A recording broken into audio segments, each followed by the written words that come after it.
মুসলমানরা এর ব্যাখ্যা নিয়ে নিজেদের মধ্যে ভিন্নমত পোষণ করে। আপনি আপনার প্রশ্নের উত্তর দিতে পারবেন। এমন কোনো ব্যক্তি কি ঈশ্বরের নিকটবর্তী হতে পারে যে মুসলিম নয়? সেখানে কেবল একটি শব্দ, দুটি শব্দ নেই। হয়তো আমি এই বিষয়টি আমার এবং ঈশ্বরের মধ্যে ব্যক্তিগত রাখতে চাই।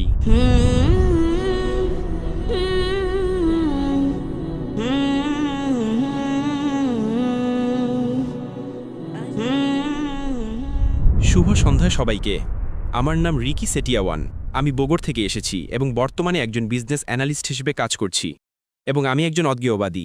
স্যার, আপনি এর আগে অনেকবার বলেছেন যে কোরআন নিখুঁতভাবে নির্ভুল, অন্যান্য ধর্মগ্রন্থের মতো নয়। কিন্তু এত নিখুঁতভাবে সংরক্ষিত হওয়ার পরেও মুসলমানরা এর ব্যাখ্যা নিয়ে নিজেদের মধ্যে ভিন্নমত পোষণ করে, ঠিক যেমন ইহুদি, খ্রিস্টান, হিন্দু এবং অন্যরা তাদের নিজ নিজ ধর্মগ্রন্থ নিয়ে করে থাকে। তাহলে শেষ পর্যন্ত কে ঠিক করবে কোন ব্যাখ্যাটি সঠিক, এবং আমরা কিভাবে নিশ্চিত হতে পারি যে আমরা সত্যি ঈশ্বরকে খুঁজছি, শুধুমাত্র আমাদের পূর্বের বিশ্বাসের সমর্থন খুঁজছি না? আর যদি ভালোবাসা, নম্রতা সে কি একজন মুসলিমের চেয়ে ঈশ্বরের বেশি নিকটবর্তী হতে পারে? এটা কি সম্ভব যে এমন কোনো ব্যক্তি কি ঈশ্বরের নিকটবর্তী হতে পারে যে মুসলিম নয়? ভাই প্রশ্ন করেছেন যে আমি বিশ্বাস করি কোরআন ঈশ্বরের বাণী, এটি নিখুঁত, এতে কোনো ভুল নেই, কিন্তু তারপরেও এর বিভিন্ন ব্যাখ্যা রয়েছে। এটি আপনার প্রশ্নের প্রথম অংশ।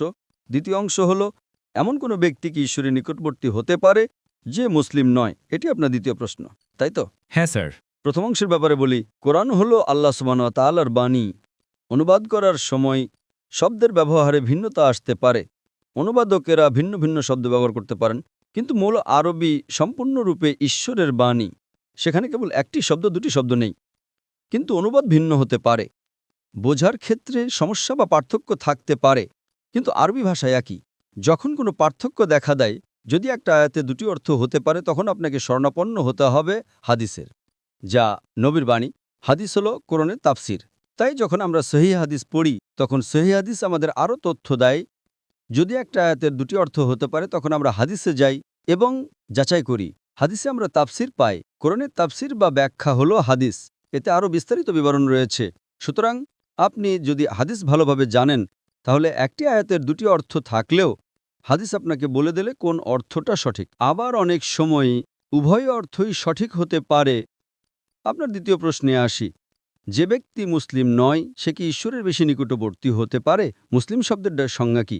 মুসলিম মানে হলো সেই ব্যক্তি যে সর্বশক্তিমান ঈশ্বরের কাছে নিজের ইচ্ছাকে সমর্পণ করে। অমুসলিম হলো এমন একজন ব্যক্তি যে ঈশ্বরের কাছে নিজের ইচ্ছাকে সমর্পণ করে না। সুতরাং আপনার প্রশ্নটি হলো, যে ব্যক্তি ঈশ্বরের কাছে নিজের ইচ্ছাকে সমর্পণ করে না, সে কি এমন ব্যক্তির চেয়ে ঈশ্বরের বেশি নিকটবর্তী হতে পারে যে নিজের ইচ্ছাকে ঈশ্বরের কাছে সমর্পণ করে? আপনি কি আমার কথা বুঝতে পেরেছেন? আপনার প্রশ্নটি আমার কাছে হলো, একজন অমুসলিম কি পারে? অমুসলিম মানে যে ঈশ্বরের কাছে নিজের ইচ্ছাকে সমর্পণ করে না, সে কি এমন ব্যক্তির চেয়ে ঈশ্বরের বেশি নিকটবর্তী হতে পারে যে নিজের ইচ্ছাকে ঈশ্বরের কাছে সমর্পণ করে? আপনি আপনার প্রশ্নের উত্তর দিতে পারবেন। হ্যাঁ স্যার। তাহলে আপনি কি আপনার প্রশ্নের মাঝখানে বিভ্রান্তি বা সমস্যাটি বুঝতে পেরেছেন? হ্যাঁ। তার মানে উত্তরটি হলো না। তার মানে যে ব্যক্তি অমুসলিম, যে ব্যক্তি ঈশ্বরের কাছে নিজের ইচ্ছাকে সমর্পণ করে না, সে কখনোই এমন ব্যক্তির চেয়ে ঈশ্বরের বেশি নিকটবর্তী হতে পারে না যে নিজের ইচ্ছাকে ঈশ্বরের কাছে সমর্পণ করে। একজন অমুসলিম কখনোই একজন মুসলিমের চেয়ে ঈশ্বরের বেশি নিকটবর্তী হতে পারে না। আপনি উত্তর পেয়েছেন? ঠিক আছে। ভাই, আপনি এক ঈশ্বরে বিশ্বাস করেন? আমি ঈশ্বরের একত্ববাদী বিশ্বাস করি। মাশাআল্লাহ। আপনি কি বিশ্বাস করেন যে নবী মুহাম্মদ ঈশ্বরের দূত? আমি বিশ্বাস করি মোহাম্মদ ঈশ্বরের কর্মীদের মধ্যে একজন, আমাদের মতোই, যিনি ঈশ্বরের ব্যবস্থা চালাতে সাহায্য করেন। তিনি অবশ্যই একজন মানুষ, কিন্তু আমি জিজ্ঞেস করছি, আপনি কি বিশ্বাস করেন তিনি ঈশ্বরের একজন দূত? হ্যাঁ, তিনি ঈশ্বরের দূতদের মধ্যে একজন। মাশাআল্লাহ। হ্যাঁ, তিনি একজন।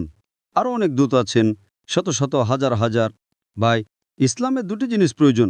এক, বিশ্বাস করা যে ঈশ্বর এক। আপনি কি যিশুকে ঈশ্বর মনে করেন? না। মাশাআল্লাহ। আপনি কি বিশ্বাস করেন যিশু ঈশ্বরের দূত? হ্যাঁ, তিনি ঈশ্বরের দূতদের একজন। খুব ভালো। ইসলামে প্রবেশের জন্য একজন ব্যক্তির ন্যূনতম দুটি মানদণ্ড প্রয়োজন। ১ নম্বর, বিশ্বাস করা যে ঈশ্বর এক। ২ নম্বর, বিশ্বাস করা যে নবী মুহাম্মদ সাল্লাল্লাহু আলাইহি সাল্লাম ঈশ্বরের দূত। এরপরে ধীরে ধীরে একজন মানুষ ইসলামের নিয়মকানুন মানতে শুরু করে, কিন্তু ন্যূনতম এই দুটি জিনিস আপনি ইতিমধ্যে বিশ্বাস করেন। তাহলে কি আপনি ইসলাম গ্রহণ করতে চান? হয়তো আমি এই বিষয়টি আমার এবং ঈশ্বরের মধ্যে ব্যক্তিগত রাখতে চাই।